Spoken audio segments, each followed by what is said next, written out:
Enfin, le gouvernement tunisien a présenté le budget de l'année 2022. Un budget qui prévoit un endettement de près de 9,3 milliards de dinars pour relancer une économie lourdement affectée par une crise politique et la pandémie du Covid-19. D'habitude, la loi de finances est discutée au Parlement. Chaque député peut donner son avis, mais cette année, c'est différent. Nous sommes devant le fait accompli. Il n'y a eu aucune discussion à ce sujet. Lors d'une rencontre avec la chef du gouvernement, Najla Bouden, Kais Saïd a indiqué signer le décret relatif à la loi de finances, malgré quelques réserves concernant certains points.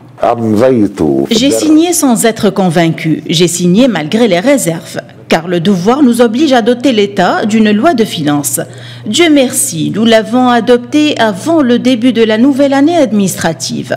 Ces choix et ces manquements qui existent dans la loi de finances 2021 résultent du cumul de ce qu'ils ont fait pendant des dizaines d'années.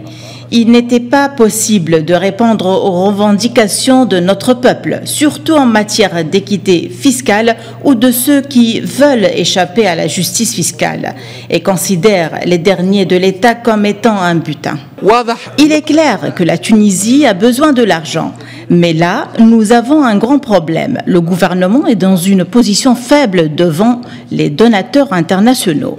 Il est également clair que le gouvernement a pris un mauvais recours qui impose des nouvelles taxes sur les institutions et les citoyens. Finalement, il y avait une reprise de plusieurs décisions fiscales qui ne servent qu'aggraver la situation économique des citoyens et des institutions.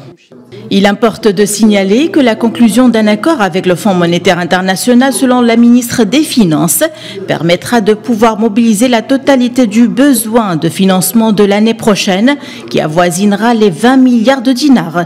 Cela est toutefois conditionné par la mise en place de plusieurs mesures, dont l'activation du mécanisme automatique d'ajustement des prix à la pompe, le gel des salaires de la fonction publique, la modernisation de l'administration fiscale, la réduction du déficit budgétaire et la définition d'un plan d'assainissement financier des entreprises publiques.